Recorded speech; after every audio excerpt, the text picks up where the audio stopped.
Next देखिए बच्चों, आपके पास क्वेश्चन नंबर 43 है। 43 में देखिए सीकेंड स्क्वायर 3x है और tan 3x है।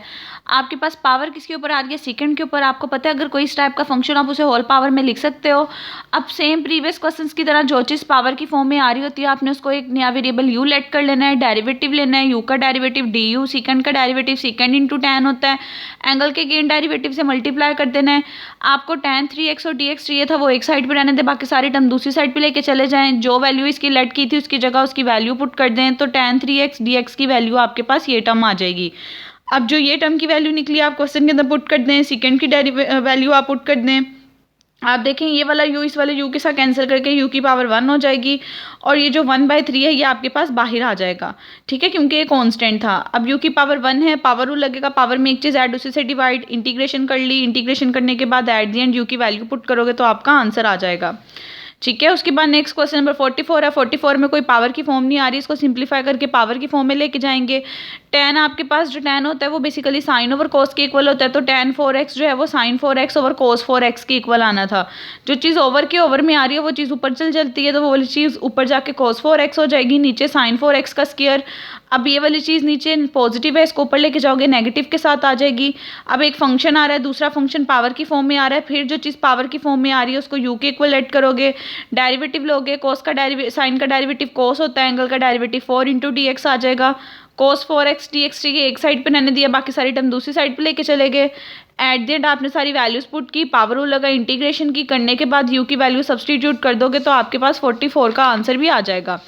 अब नेक्स्ट उसके बाद 45 क्वेश्चन है। 45 क्वेश्चन और 46 है। अच्छा बच्चों, जब ट्रिग्नोमेट्री के कुछ क्वेश्चन आ जाते हैं, जैसे कि आपके पास पहले 42 41 भी करवाया है, जिसके डायरेक्ट फॉर्मूलाज पता है उसके डायरेक्ट लगाने हैं।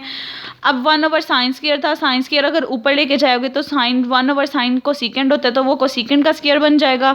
और कोसेकेंड की इंटीग्रेशन में पता है माइनस कोट एक्स होती है, तो कोसेकेंड की इंटीग्रेशन माइनस कोट 5x और एंगल का डेरिवेटिव क्या होगा 5, उसे डिवाइड कर दोगे तो 1 ओवर 5 प्लस c।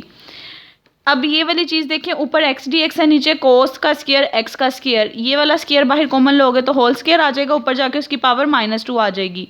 अब सब्सटीट्यूशन हमेशा पावर वाली चीज़ को करते होते हैं। अब देखें सब्सटीट्यूशन देखें करने के लिए वो सिंपल एक लीनियर फंक्शन होना ज़रूरी है, लेकिन यहाँ सब्सटीट्यूशन के अंदर भी एंगल की पावर आ रही है, इसका मतलब ये जो अंदर की पावर है अब उस चीज़ को आपने ऐसे सब्सटीट्यूशन लेना है। जब कभी दो पावर्स आ रही हो तो अंदर वाली चीज़ पावर वाली को लेते हो, तो यहाँ पे अंदर वाली चीज़ x स्क्वायर थी उसको u ले लें, उसका डेरिवेटिव लें, du आ जाएगा, dx पावर नीचे पावर में से कम उसका डेरिवेटिव, x dx चाहिए एक साइड पे रहने दिया, बाकी सारे टर्म दूसरी साइड पे लेके चले गए।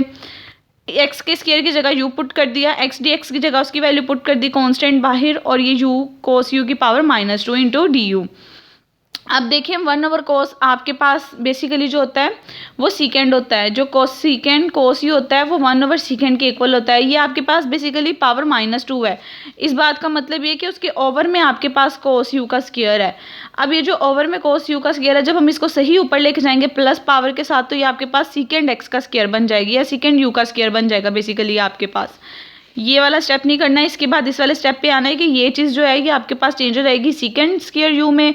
सीकेंड स्क्वायर यू में चेंज हो जाएगी तो सीकेंड की इंटीग्रेशन में पता है tan होती है, उसकी इंटीग्रेशन लिखोगे प्लस ए कांस्टेंट c आ जाएगा। करने के बाद एट द एंड यू की जगह उसकी सब्सटीट्यूशन पुट कर दोगे तो आपका आंसर आ जाएगा, ठीक है।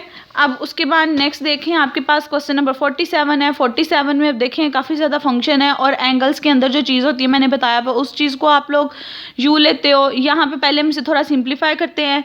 अब आप देखें, आप लोगों ने किसी भी चीज़ को करने के एक से ज़्यादा मेथड होते हैं, अगर सेम वही बार डायरेक्ट फॉर्मूला पता हो तो वो फॉर्मूला लगा देना, अदरवाइज सिंप्लीफाई करना है। अब ये मैंने वैसे स्टेप लिखा है, आप ये स्टेप नहीं करोगे क्योंकि सिंप्लीफाई करके ये और डिफिकल्ट हो जाता है, लेकिन हमने सेकंड ईयर में पढ़ा हुआ है कि कोसेकेंड इंटू कोट की इंटीग्रेशन माइनस कोसेकेंड होती है, तो यहाँ कोसेकेंड इंटू कोट ही है। अब हमने इसके अंदर वाली चीज़ को लेट कर लेना है, क्या चीज़ है वो हमारे पास एक्स का स्क्वायर है, उसको यू लेट कर लिया, डेरिवेटिव लिया, एक्स dx को एक साइड पर रहने दिया, बाकी साइड हम दूसरी साइड पर लेके चले गए। x dx की जगह उसकी वैल्यू लगाई, du/2 था वो बाहर आ गया, कोट u आ गया, कोसेकेंड u आ गया।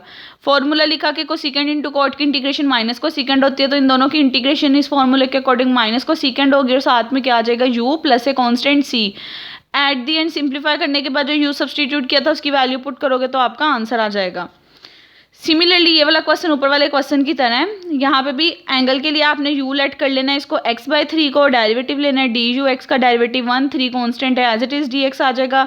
dx चाहिए वो एक साइड पर रहने दिया, तो ये आपके पास 3 इंटू डी यू बन गया, सबकी वैल्यू पुट कर दी। सेकेंड इंटू टेन की इंटीग्रेशन सेकेंड होती है, तो इसकी इंटीग्रेशन सेकेंड यू आ जाएगी। एट दी एंड आपने यू की वैल्यू सब्सटीट्यूट कर देनी है, तो बच्चों आपका काम हो जाएगा। अब जिन क्वेश्चन में आपको सब्सटीट्यूशन के बगैर आप कर सकते हो डायरेक्ट फार्मूलाज के साथ, उसमें डायरेक्ट फार्मूलाज के साथ करना है। जिसमें ऐसे पावर्स आ रही हैं उसमें सब्सटीट्यूशन करनी है। ये 48 तक आपकी 4.2 कंप्लीट हो जाती है। अब आज का लेक्चर सुने, अगर किसी भी स्टेप में कोई प्रॉब्लम है तो पूछ लें, फिर हम वो डिस्कस कर लेते हैं।